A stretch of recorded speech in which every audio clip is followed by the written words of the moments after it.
পুজোর শেষে বাচ্চারা বলতেছিল বাজি ফাটাচ্ছে, যেহেতু কালকে দীপাবলি, ঠিক আছে, তো বাচ্চারা নর্মালি হচ্ছে বাজি ফাটাচ্ছে। আমরা ওখানে দাঁড়িয়ে দেখছি, ঠিক আছে, আমার হাজব্যান্ড নিজে দাঁড়িয়েছিল বাচ্চারা যাতে কোনোভাবে বোম মিসপ্লেস না করতে পারে বা কারোর কোনো ড্যামেজ না হয়, ঠিক আছে।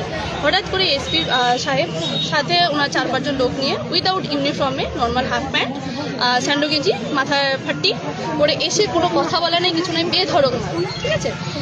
সব বেশিরভাগ বাচ্চারাই মাইনর ছিল, 12 বছরের বাচ্চা ছিল, আমি নিজে ছিলাম, ঠিক আছে। আমার কথা হচ্ছে যে ওনার যদি কোনো প্রবলেম হচ্ছে তো উনি এসে আগে কথা বলবেন, না কি উনি লাঠিচার্জ করবেন। লাঠিচার্জ করার রাইটসটা উনি কোথায় পেলেন?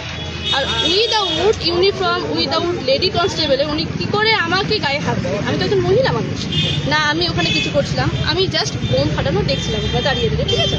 আমাদের সিসিটিভি ফুটেজ আছে, উনি মদ্যপ অবস্থায় এসে বাড়িতে যা গালিগালাজ উনি করলো, ঠিক আছে। তো আমার ঠিক কখন এই ঘটনাটা ঘটেছিল, কটার সময়? এই 12:15 12:30 নাগাদ।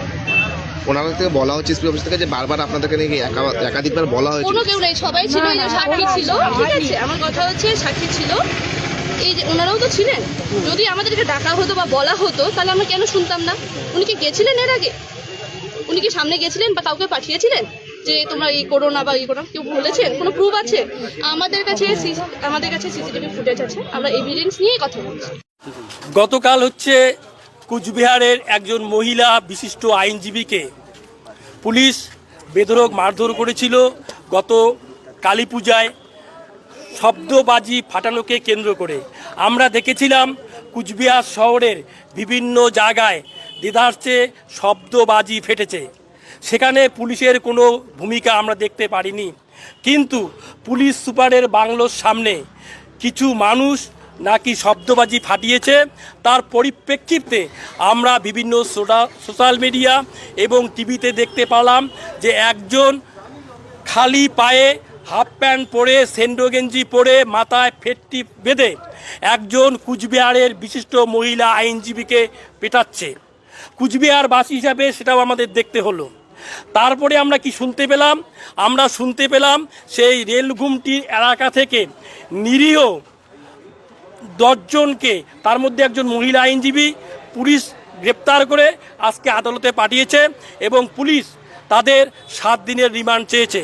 আমরা মহামান্য আদালতের কাছে সমস্ত ঘটনাটা বিস্তারিত আলোচনা করেছি এবং মহামান্য আদালতের কাছে যে সিডি এসেছিল, সিডি মহামান্য আদালতকে বলেছিলাম পুঙ্খানুপুঙ্খভাবে পর্যালোচনা করে এই আসামিদের বিরুদ্ধে যে অভিযোগটা নিয়ে আসা হয়েছে সেটা সমস্ত মিথ্যা, ভিত্তিহীন, উদ্দেশ্য প্রণোদিত।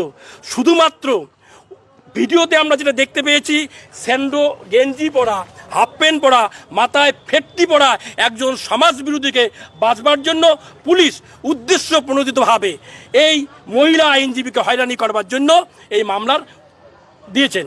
তাই মহামান্য আদালত সমস্ত বিষয় শুনে 3 জন মহিলা, একজন মহিলা আইনজীবী সহ তাদের অন্তর্বর্তী জামিনে মুক্ত করেছেন এবং 5 জনকে পুলিশ 2 দিনের রিমান্ডে নিয়েছেন এবং 2 জনকে 2 দিন জেলে পাঠিয়েছেন এবং আগামী 24 তারিখে এই আসামিদেরকে পুনরায় আদালতে প্রেরণ করা হবে এবং সেদিন তাদের শুনানি হবে।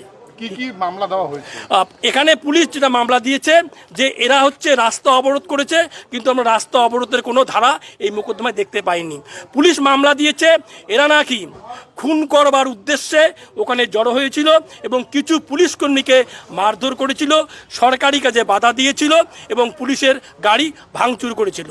কিন্তু পুলিশ সিজার লিস্টে সেই সমস্ত কিছু পাঠায়নি, শুধু 4টা বাস এবং 4টা পাথর সিজার করেছে। এবং আমরা মহামান্য আদালতের কাছে জোরদার সওয়াল করেছিলাম যে সমস্ত পুলিশকর্মীকে খুন করবার উদ্দেশ্যে মারা হয়েছে তাদের ইনজুরি রিপোর্ট কোথায়? মহামান্য আদালত সমস্ত দেখে আসামিদের জামিন মঞ্জুর করেছে। শুভ ভাতৃদ্বিতীয়া। আজকে যে পর্বটি শুরু করতে যাচ্ছি, ঘটনাটি কুচবিহার 9 নং ওয়ার্ডের রেলঘুমটি অঞ্চলে। মনে হয় কুচবিহারের পুলিশ সুপার মিস্টার দীপ্তিমান ভট্টাচার্যের বাংলোর কাছাকাছি হতে পারে। এই নিয়ে বিরোধী দলনেতা শ্রী শুভেন্দু অধিকারী, তুফানগঞ্জের এমএলএ শ্রীমতী মালতী রাভারায় ও বঙ্গ টিভিতে শ্রীমতী রোজিনা রহমান সামাজিক যোগাযোগ মাধ্যমে পোস্ট দিয়েছেন। যদিও কুচবিহারের পুলিশ সুপার মিস্টার দীপ্তিমান ভট্টাচার্য মারধরের ঘটনাটি অস্বীকার করেছেন, কিন্তু সামাজিক যোগাযোগ মাধ্যমে যে ভিডিওগুলো পোস্ট হয়েছে তাতে স্পষ্ট দেখা যাচ্ছে ঘটনাটির সত্যতা আছে।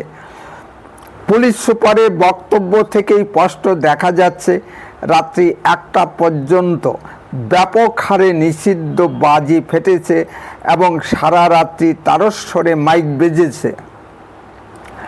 প্রতি বছর দীপাবলির আগে দেখি পুলিশ প্রচুর নিষিদ্ধ বাজি বাজেয়াপ্ত করে, কিন্তু তাতেও নিষিদ্ধ বাজি ফাটানো আটকানো যায়নি। কালী পূজা ও দীপাবলির রাতে সারা রাত ধরে ব্যাপকভাবে নিষিদ্ধ বাজি ফেটেছে। অনেকে ভাববেন এটা ধর্মীয় অনুভূতির উপর আঘাত। পুলিশের এত নজরদারি সত্ত্বেও কিভাবে এত নিষিদ্ধ বাজি বাজারে বিক্রি হচ্ছে, এটা তো একটা বড় প্রশ্ন। সামাজিক সচেতনতা সৃষ্টি করা না গেলে শুধু পুলিশ দিয়ে এই কারবার বন্ধ করা যাবে না। কালী পূজা ও দীপাবলির রাতে যে পরিমাণে মদ ব্যবহার হয়েছে তা কল্পনার বাইরে। এই 2 দিন তুফানগঞ্জের সন্ধ্যার দিকে রাস্তায় হাঁটার মতো অবস্থা ছিল না। বাচ্চা ছেলেরা মদ খেয়ে মোটর সাইকেল নিয়ে প্রচণ্ড স্পিডে গাড়ি চালিয়েছে। এটা কন্ট্রোল করতে পুলিশের কোনো ভূমিকা দেখা যায়নি।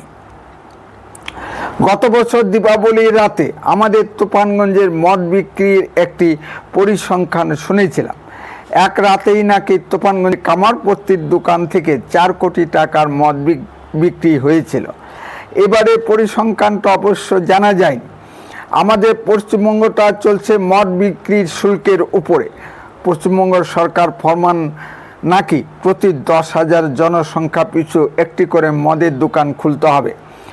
আমি দেখেছি তামিলনাড়ু বা পাঞ্জাবে পান, বিড়ি, সিগারেট বা খৈনি ব্যবহার করা অপরাধ, কিন্তু মদ খাওয়া অপরাধ নয়।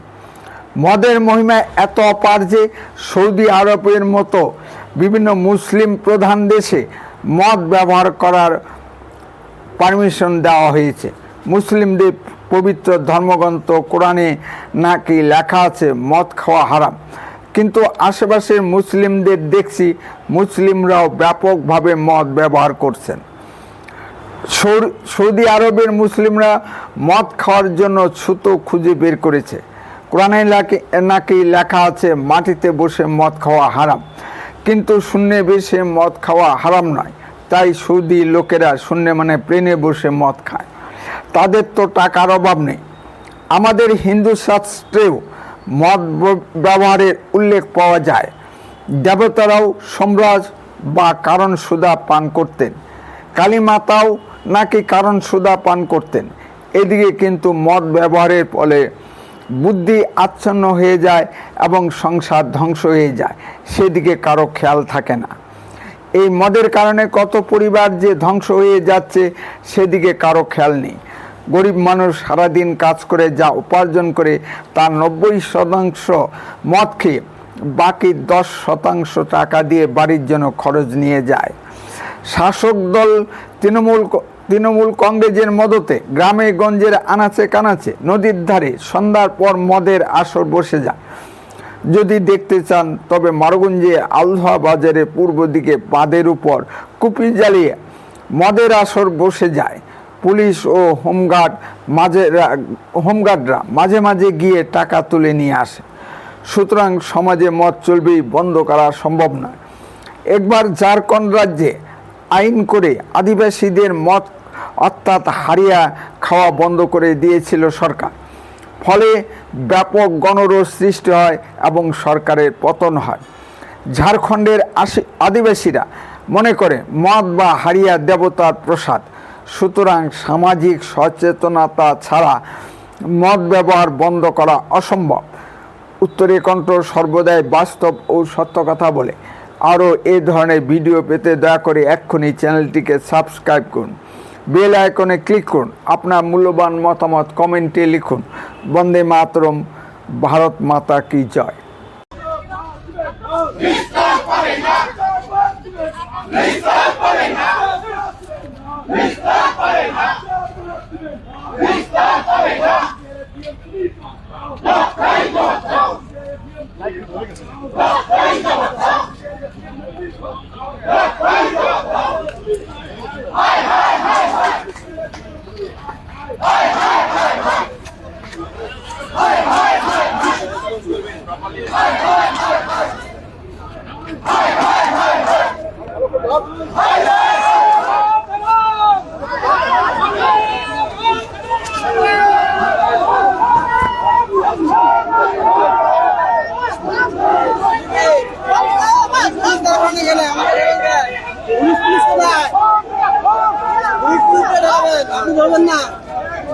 আপনি ধরবেন না আমাকে, হ্যাঁ আপনি ধরবেন না, মহিলা পুলিশ পুলিশকে ধরতে হবে না, পুরুষ পুলিশ করা হয়ে গেছেন আপনারা।